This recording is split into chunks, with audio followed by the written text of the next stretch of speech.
Good morning बच्चों। क्या हाल चाल है? बढ़िया। ठीक है। तो वही यूपी बोर्ड के लिए हिंदी मीडियम में प्रकाश का एक टॉपिक हम कंप्लीट कर चुके हैं, प्रकाश का परावर्तन।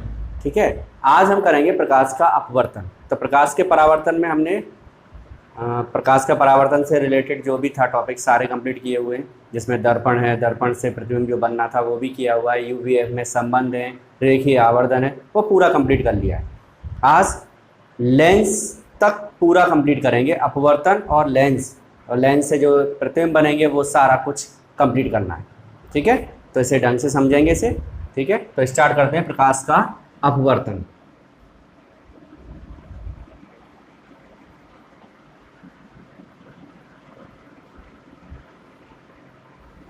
प्रकाश का अपवर्तन। तो प्रकाश का अपवर्तन क्या होता है? प्रकाश का अपवर्तन क्या है? हाँ, परावर्तन में क्या था? एक सतह थी, उस पर प्रकाश की किरण आई और उसी माध्यम में वो वापस लौट गई, तो उसे हम बोल दिया प्रकाश का अपवर्तन। प्रकाश का परावर्तन। जब प्रकाश की किरण एक माध्यम से दूसरे माध्यम में जाएगी और अपने मार्ग से विचलित हो जाती है, प्रकाश की किरण एक माध्यम से दूसरे माध्यम में जाए और अपने मार्ग से विचलित हो जाती है, तब उस घटना को हम क्या कहते हैं? प्रकाश का अपवर्तन कहते हैं। उसी माध्यम में लौट जाएगी तो परावर्तन, एक माध्यम से दूसरे माध्यम में जाएगी तो अपवर्तन। तो ऐसा होगा। ये हमने अपवर्तक पृष्ठ ले लिया है, अपवर्तक पृष्ठ है। अब प्रकाश की किरण यहाँ से आई, जो किरण आती है वो क्या कहलाती है? आपतित किरण है। ये जो आई है वो कौन सी है? आपतित किरण। ये जो बनाया हमने इस पृष्ठ के लंबवत, वो कौन है? अभिलंब। क्या है ये? अभिलंब। अभिलंब और आपतित किरण के बीच में जो कोण होगा उसे हम क्या बोलेंगे? आई। अब ये किरण क्या है? अगर ये जाती तो सीधी ऐसे जाती, यहाँ से आएगी तो सीधी ऐसे जानी चाहिए थी, लेकिन क्या होगा? ये अपने मार्ग से विचलित होगी। विचलित कैसे होगी? या तो अभिलंब की ओर झुकेगी, अभिलंब की तरफ आ गई, सीधी जानी चाहिए थी, इधर मुड़ गई, अभिलंब की ओर झुक गई है। या फिर ऐसा भी हो सकता है कि ये किरण ऐसे जाती लेकिन ये दूर चली जाए, अभिलंब से दूर चली गई है ये। ऐसे ही ये अभिलंब के पास आई है। दो कंडीशन हो गई, या तो किरण अभिलंब के पास, अभिलंब की तरफ झुक जाएगी, या फिर वो अभिलंब से दूर चली जाएगी। तो दो कंडीशंस हैं। तो याद हो गया अपवर्तन क्या है? जब प्रकाश की किरण एक माध्यम से दूसरे माध्यम में, ये ऊपर एक माध्यम है, नीचे दूसरा माध्यम है, एक माध्यम से दूसरे माध्यम में जाती है और अपने मार्ग से विचलित हो जाती है, तो इस घटना को प्रकाश का अपवर्तन कहते हैं। दो कंडीशन है इसमें। कंडीशन क्या है? माध्यम दो हैं, वास्तव में माध्यम दो हैं। एक माध्यम है विरल और एक माध्यम है सघन। एक माध्यम है सघन और दूसरा माध्यम है विरल।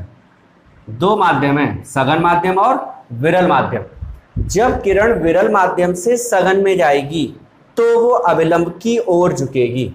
सघन का मतलब ऐसे समझ लो घना। ठीक है, जहां भीड़ ज्यादा होगी, और जहां भीड़ ज्यादा होगी वहां पर क्या होगा? पास पास जाना पड़ेगा हमें। जब पास पास जाएंगे तो ऐसे ही पास याद कर लेते हैं, तो अभिलंब के पास आ गई। और सघन से विरल, विरल का मतलब है दूर दूर है, भीड़ बहुत कम है। जब दूर दूर होगी, भीड़ बहुत कम होगी, तो दूर दूर चलाएंगे, मतलब अभिलंब से दूर जाएंगे, तो अभिलंब से दूर चले गए। तो सघन से विरल में जाएगी तो अभिलंब से दूर जाएगी, विरल से सघन में आएगी तो अभिलंब की ओर आएगी। क्लियर हो गया यार? तो प्रकाश की किरण जब किसी एक माध्यम से दूसरे माध्यम में जाएगी तो वो अभिलंब की ओर या अभिलंब से दूर हट जाती है। प्रकाश की इस घटना को प्रकाश का अपवर्तन कहते हैं। ठीक है, इसमें भी दो कोण है, एक है आई, एक है आप। आई को बोलते हैं आपतन कोण, ये वही पुराना वाला है। आई क्या है? आपतन कोण। आपतित किरण, और ये वाली किरण जो होगी उसे हम क्या बोलेंगे? अपवर्तित किरण है ये। कौन सी किरण है? अपवर्तित किरण है ये, अपवर्तित किरण। ठीक है, तो किरण, आपतित किरण, अपवर्तित किरण और अभिलंब, एक नियम वही है। दो नियम थे परावर्तन में, इसमें भी दो नियम है। एक नियम तो वही का वही है। कौन सा है? आपतित किरण कॉमा अभिलंब और अपवर्तित किरण,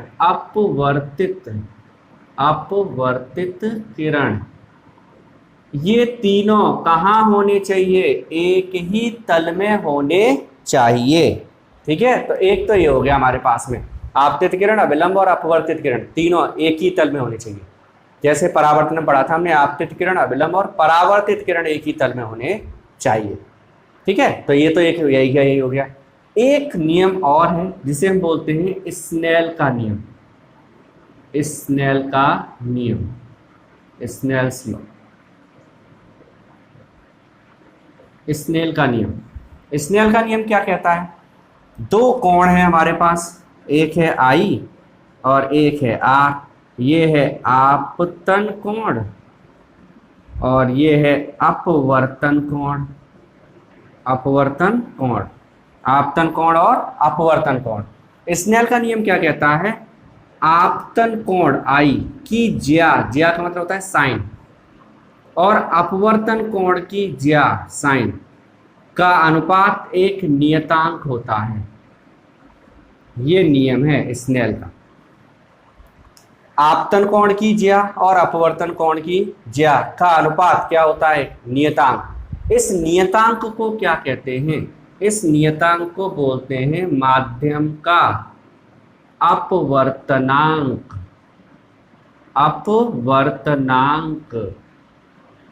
क्या है ये? माध्यम का अपवर्तनांक। इसे n से या फिर म्यू से दर्शाते हैं। कुछ किताबों में n भी है, कुछ में म्यू भी मिल जाएगा। तो sine i upon sine r बराबर किसके आ गया? n के या म्यू के। ठीक है, अपवर्तनांक है। अपवर्तनांक भी क्या है? इसे बोलते हैं 1 and 2। ये क्या बताता है? ये कहता है कि माध्यम 2 का अपवर्तनांक है किसके? माध्यम 1 के सापेक्ष दूसरे का अपवर्तनांक। ये 2 लिखा है तो दूसरे का पहले के सापेक्ष। अगर ऐसे लिखा होता n1 2 तो ये पहले का होता किसके सापेक्ष? दूसरे के सापेक्ष। ठीक है, जो बाद में लिखा होगा उसका अपवर्तनांक है, जो पहले लिखा होगा उसके सापेक्ष है।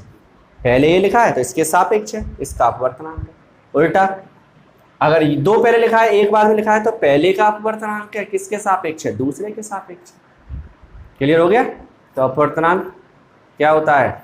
स्नेल के नियम के हिसाब से अपवर्तनांक क्या है? आपतन कोण की ज्या और अपवर्तन कोण की ज्या का अनुपात एक नियतांक होता है, जिस नियतांक को ही हम क्या कहते हैं? माध्यम का अपवर्तनांक कहते हैं। और क्योंकि सापेक्ष की बात कर रहे हैं तो इसलिए इसे बोलते हैं आपेक्षिक, वर्ड यूज करते हैं। माध्यम का आपेक्षिक अपवर्तनांक है। क्या है? माध्यम का आपेक्षिक अपवर्तनांक है। ठीक है, क्लियर हो गई बात ये? तो स्नेल के नियम के हिसाब से अपवर्तनांक की बात आ गई। ठीक है, इसके बाद हम चलते हैं आगे। ठीक है,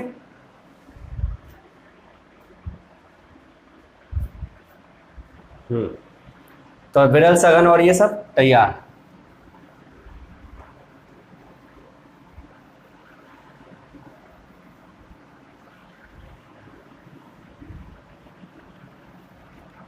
अपवर्तनांक के लिए एक सूत्र और पढ़ लेते हैं। प्रकाश के वेग के आधार पर अपवर्तनांक। प्रकाश के वेग के आधार पर अपवर्तनांक, माध्यम का अपवर्तनांक n1 and 2 बराबर होता है ये c1 अपॉन c2। क्या है? 1 and 2 बराबर क्या है? c1 अपॉन c2 है ये। मतलब c1 पहले माध्यम में वेग, 2 दूसरे माध्यम में वेग। ऐसे याद कर लो, पहले माध्यम में वेग और दूसरे माध्यम में वेग का अनुपात क्या होता है? अपवर्तनांक कहलाता है। पहले माध्यम में वेग और दूसरे माध्यम में वेग का अनुपात क्या कहलाता है? अपवर्तनांक। किसका? दूसरे का। किसके सापेक्ष? पहले के सापेक्ष। अगर ये 2n1 लिखा होगा तो ये c2/c1 लिख देंगे। समझ गए? अगर 2n1 लिखा है तो क्या लिखेंगे, C2/C1 लिख देंगे। ठीक है, तो ये अपवर्तनांक वेग के आधार पर एक सूत्र और अलग से याद कर लो। वैसे इतना बहुत है, नियम पूछा जाएगा बोर्ड में तो वो नियम हम यहाँ तक लिख देंगे, कुछ नहीं। इसके बाद अब अपवर्तनांक के आधार पर हम पढ़ेंगे, क्या पढ़ना है हमें, लेंस। क्या पढ़ेंगे, लेंस पढ़ेंगे हम। अपवर्तनांक के आधार पर हमें पढ़ना है लेंस। जैसे परावर्तन में हमने पढ़ा था, परावर्तन में क्या पढ़ा था हमने, परावर्तन में पढ़ा था दर्पण, तो दर्पण से हमने प्रतिबिंब बनाए थे। अब हम पढ़ेंगे लेंस। लेंस देखते हैं।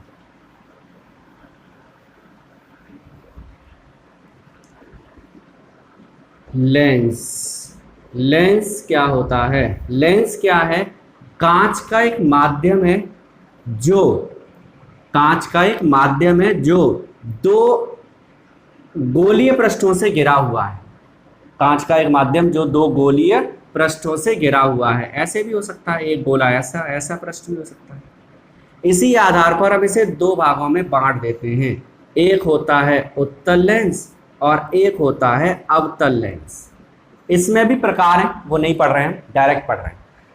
कोई भी कांच का माध्यम पारदर्शी समांगी माध्यम है, ये पारदर्शी समांगी माध्यम है लेंस, जो दो पृष्ठों से घिरा हुआ है। एक पृष्ठ ये हो गया, एक पृष्ठ ये हो गया, दो पृष्ठों से घिरा हुआ है, एक इधर पृष्ठ एक इधर पृष्ठ। ऐसा हो सकता है उल्टा, तो ये वाला बन जाएगा। तो दो गोलीय पृष्ठों से घिरे हुए समांगी पारदर्शी माध्यम को हम क्या कहते हैं, लेंस कहते हैं।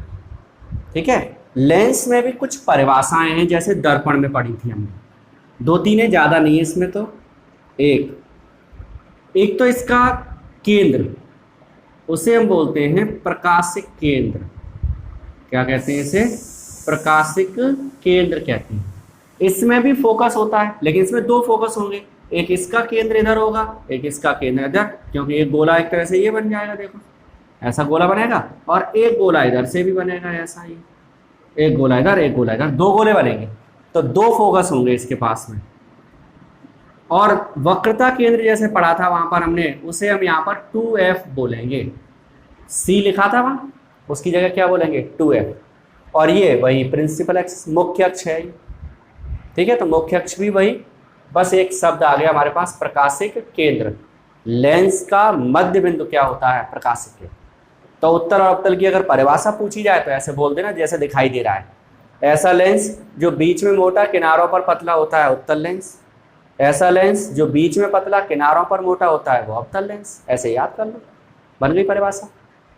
ठीक है कि नहीं? तो ये तैयार हो गया हमारे पास में लेंस और इसकी कुछ परिभाषाएं। अब प्रतिबिंब बनाना है हमें, और प्रतिबिंब जो है उसे बनाने के लिए कुछ किरणें चाहिए। क्या चाहिए, किरणें। प्रतिबिंब बनाने के लिए किरणें, जैसे दर्पण में पड़ी थी वैसे ही प्रतिबिंब बनाने के लिए किरणें। पहली दो किरणें तो वही की वही हैं जो हमने दर्पण में पढ़ी हैं। कैसे, मुख्य अक्ष के समांतर जो किरण आएगी वो फोकस से जाएगी, ऐसा उसमें ही पढ़ा था। दूसरी, फोकस से जाने वाली प्रकाश की किरण अपवर्तन के बाद मुख्य अक्ष के समांतर हो जाएगी। दो किरणें वही की वही, समांतर आएगी वो फोकस से जाएगी, और जो फोकस से जाएगी वो समांतर हो जाएगी। तो ये दर्पण में भी था, वहाँ परावर्तन के बाद होता था, यहाँ अपवर्तन के बाद होगा, हो रहा है लेकिन। ठीक है, प्रतीत वाली बात भी थी, प्रतीत भी आ सकता है। जैसे ये हमारे पास है,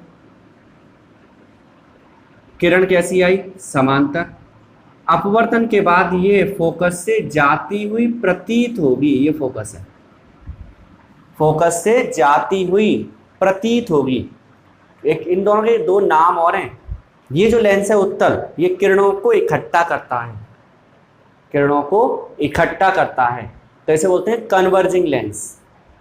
ठीक है, ये क्या करता है, किरणों को फैला देता है, तो इसे बोलते हैं डाइवर्जिंग लेंस। तो दो लेंस के नाम हो गए, कन्वर्जिंग और डाइवर्जिंग, अभिसारी और अपसारी। ठीक है, तो ये दो कंडीशंस हो गई। तो क्या है, समांतर आएगी फोकस से जाएगी, या फिर समांतर आएगी फोकस से जाती हुई प्रतीत होगी। ऐसे इसमें फोकस से जाती हुई प्रतीत होगी, वो समांतर आ जाएगी। जैसे यहाँ से किरण आई, ये आई किस सीध में है, ये आई फोकस की सीध में, और यहाँ अपवर्तन हुआ और समांतर चली गई। यहाँ से आई फोकस की सीध में, फोकस से आई है समांतर हो गई, फोकस की सीध में आई तो भी समांतर हो जाएगी। तो प्रतीत वाली कंडीशन अवतल में आएगी। तीसरी बात, तीसरी किरण है प्रकाशिक केंद्र से जाने वाली किरण बिना विचलित हुए सीधी चली जाती है। ये इसमें भी यही बोलेंगे, प्रतीत वाली इसमें कोई बात नहीं है, ये प्रकाशिक केंद्र है, ये लो सीधी चली गई। तीन किरणें हो गई, कौन कौन सी हैं? समांतर आएगी, फोकस से जाएगी, दूसरी जो फोकस से जाएगी वो समांतर हो जाएगी, और तीसरी जो किरण प्रकाशिक केंद्र से जाएगी वो सीधी चली जाएगी। तीन किरणें हो गई क्लियर हमारी। इन तीन में से कोई भी दो किरणें आराम से प्रतिबिंब बनाएंगी, इन तीन में से कोई भी दो किरणें क्या बना देंगी? प्रतिबिंब। आगे बात समझ में? अब किरणें देखें कैसे बनाती हैं प्रतिबिंब, देखते हैं। ठीक, सबसे पहले चलते हैं उत्तल लेंस को लेके। सबसे पहले लेंस कौन सा लेंगे? उत्तल लेंस लेंगे। देखो भाई, उत्तल लेंस से प्रतिबिंब निर्माण, फिर अवतल ले लेंगे, पहले उत्तल लेंस ले लेते हैं। पहली कंडीशन, वस्तु कहाँ रखी है? वस्तु रखी हुई है अनंत पर। प्रतिबिंब कहाँ बनेगा? फोकस पर। ऐसे समांतर किरणें आएंगी और कहाँ मिलेंगी? फोकस पर मिलेंगी। ये ऐसे ही समझ लो जैसे कि दर्पण में भी पढ़ा था, समांतर आने वाली किरणें फोकस पे मिलेंगी, तो प्रतिबिंब फोकस पे बनेगा। प्रतिबिंब, प्रतिबिंब कहाँ बनेगा? फोकस पर। कैसा होगा? किरणें जा रही हैं, जब किरणें उस बिंदु से गुजरेंगी तो उस प्रतिबिंब को हम क्या कहेंगे? वो कैसा है? वास्तविक। वास्तविक प्रतिबिंब हमेशा कैसा होता है? उल्टा होता है। वास्तविक प्रतिबिंब हमेशा उल्टा होगा। और कैसा है? बहुत छोटा है। कैसा है? बहुत छोटा। दूसरा, अब वस्तु को रख देते हैं हम अनंत व 2f के मध्य। वस्तु को कहाँ रखा है? अनंत और 2f के बीच में। ये प्रकाशिक केंद्र, ये f, ये 2f और वस्तु ये a भी वस्तु है। अनंत इधर होगा, अनंत और 2f के बीच में। अब इन तीन में से कोई दो किरणें ले लो, समांतर भेजो, वो कहाँ से जाएगी? फोकस से। इसके दोनों तरफ फोकस होता है, पता है। दूसरी, प्रकाशिक केंद्र से भेज दो, वो कैसी गई? सीधी। जहाँ काटेगी वहाँ पर क्या बनेगा? प्रतिबिंब। और देखो यहाँ कहीं 2f होगा, f, तो क्या होगा इसमें? प्रतिबिंब कहाँ बनेगा? प्रतिबिंब बनेगा f व 2f के मध्य में। कैसा है? उल्टा। हमेशा कैसा होगा? वास्तविक। और वस्तु से छोटा दिख रहा है? दिख रहा है। ठीक है, किरणें कौन सी ली? समांतर गई, फोकस से गुजर गई, और जो प्रकाशिक केंद्र से गई वो सीधी। अगर तुम चाहो तो हम तो कहें सर नहीं हम फोकस से गुजारते, तो देखो फोकस से भेजो। अगर ये फोकस से जाएगी तो भी ये यहीं से ऐसे ही जाएगी। ये अगर किरण फोकस से जाती तो फोकस से जाने वाली कैसे हो जाती? समांतर, तो भी इसी को काटेगी जाके। ठीक है, तो कोई भी दो किरणें हम ले सकते हैं, तीनों की हमें जरूरत नहीं है, तो उसे काम चल जाएगा। तो दो से काम चल रहा है हमारा। तीसरा, वस्तु को 2f पर रख दो। वस्तु को 2f पर।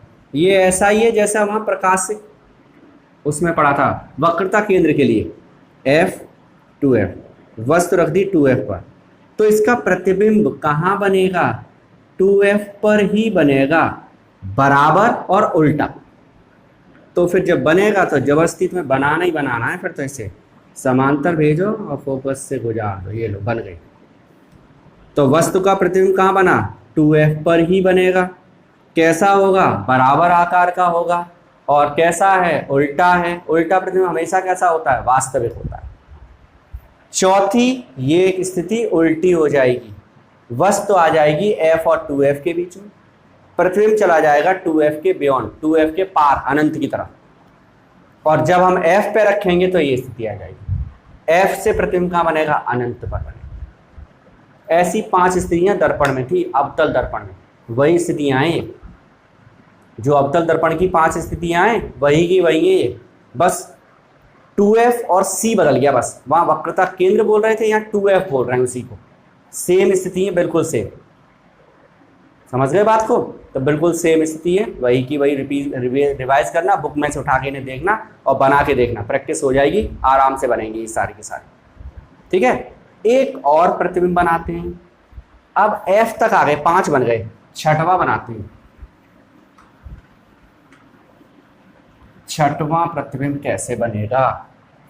छठवां प्रतिबिंब 6, वस्तु को रख दो कहां पर?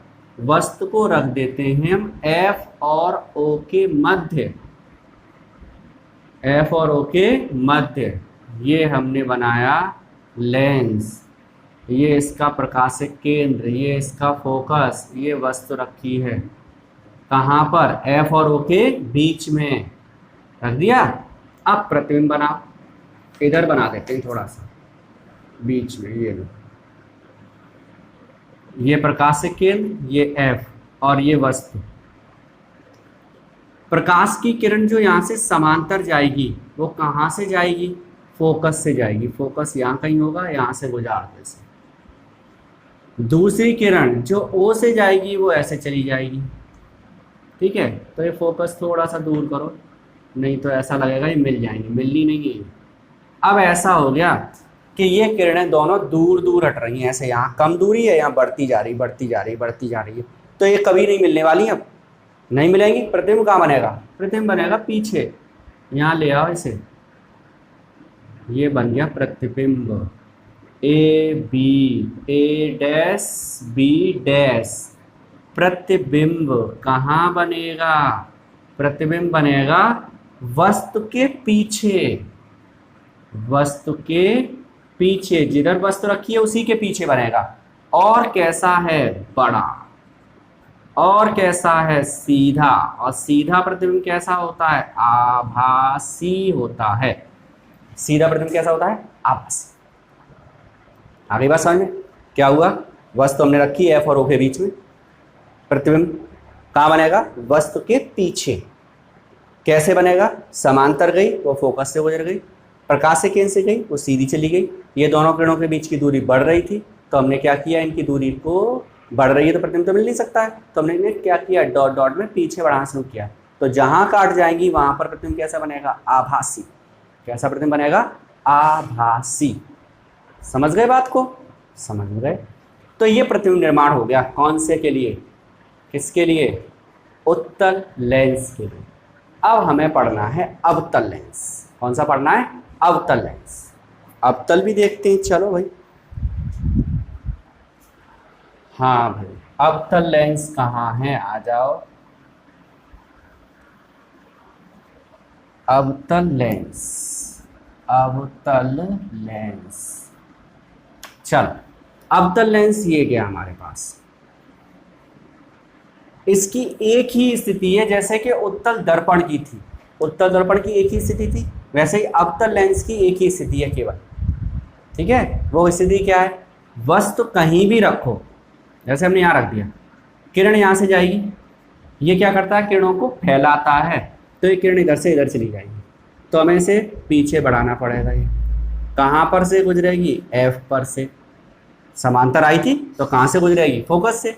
और एक जाएगी प्रकाशिक केंद्र से सीधी, जहाँ ये काट जाएंगी वहीं पर क्या बनेगा? प्रतिबिंब बनेगा। तो वस्तु कहीं भी रखी हो इधर, उसका प्रतिबिंब कहाँ बनेगा? फिक्स है ये। प्रतिबिंब बनेगा F और O के मध्य में, फोकस और प्रकाशिक केंद्र के बीच में ही बनेगा, फिक्स है ये, समझ लो। अवतल लेंस में प्रतिबिंब हमेशा F और O के बीच में बनेगा, फिक्स। ये किरण हमेशा ऐसे ही आएगी, चाहे कहीं रखो, दूर रख दो, पास रख दो, पास रखते जाओ इधर और बढ़ता चला जाएगा ये, लेकिन बनेगा हमेशा कहाँ? F और O के बीच में ही बनेगा। कैसा बनेगा वो सब हमें दिख रहा है, सीधा है। सीधा प्रतिबिंब कैसा होता है? आभासी। वस्तु से छोटा भी है, वस्तु से छोटा भी। ठीक है, तो एक ही प्रतिबिंब है इसमें बस, किसमें, अवतल लेंस। क्लियर। अब जैसे हमने पढ़ा था उसमें संबंध यूवीएफ में, तो उसका डेरिवेशन नहीं कर रहे, वो मैंने पहले भी बता दिया, दर्पण में भी डेरिवेशन सिलेबस में नहीं है, वो मैंने करा दिया था बस ऐसे ही। इसमें भी डेरिवेशन सिलेबस में नहीं है, तो हम डायरेक्ट फॉर्मूला लिख रहे हैं सीधे सीधे। ठीक है, फॉर्मूला क्या है यूवीएफ में संबंध के लिए, यूवीएफ में संबंध,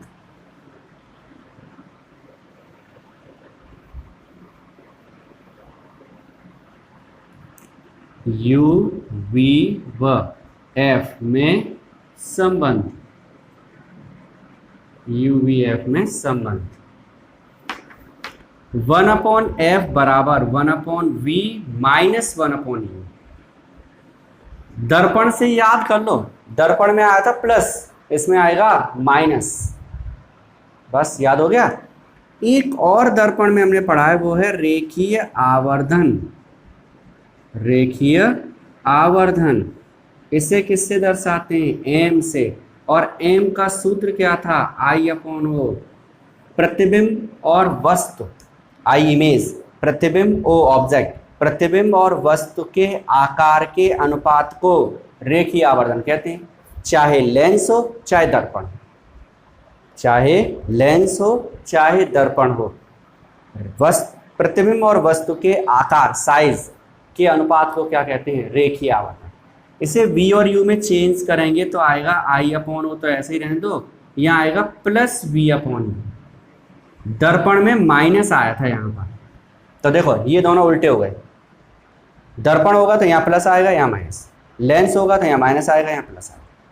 ठीक है, तो m क्या है, रेखीय आवर्धन। रेखीय आवर्धन का ऐसे समझ लो कि हमने प्रतिबिंब बनाया तो प्रतिबिंब कितना बड़ा बनेगा या कितना छोटा बनेगा, उल्टा बनेगा कि सीधा बनेगा, ये सारा काम रेखीय आवर्धन बता सकता है। वस्तु का प्रतिबिंब बड़ा होगा, छोटा होगा, उल्टा होगा, सीधा होगा, ये कौन बता सकता है, रेखीय आवर्धन बता सकता है। ठीक है, तो ये बातें हुई हमारी किससे संबंधित, अपवर्तन से संबंधित। तो दो टॉपिक हमने प्रकाश के कर लिए हैं, कौन कौन से, परावर्तन पहले लेक्चर में कर चुके हैं, और दूसरे लेक्चर में आज हमने क्या पढ़ लिया, अपवर्तन। ठीक है, अगले लेक्चर में हम क्या पढ़ेंगे, हम पढ़ेंगे मानव नेत्र। ठीक है, तो अगले लेक्चर में मानव नेत्र पढ़ेंगे। उसका मेन जो हम पढ़ेंगे वो पढ़ेंगे नेत्र के लिए उसकी बनावट पढ़ेंगे, फिर उसके दोष पढ़ेंगे और उन दोषों का निवारण भी पढ़ेंगे। Okay, thank you.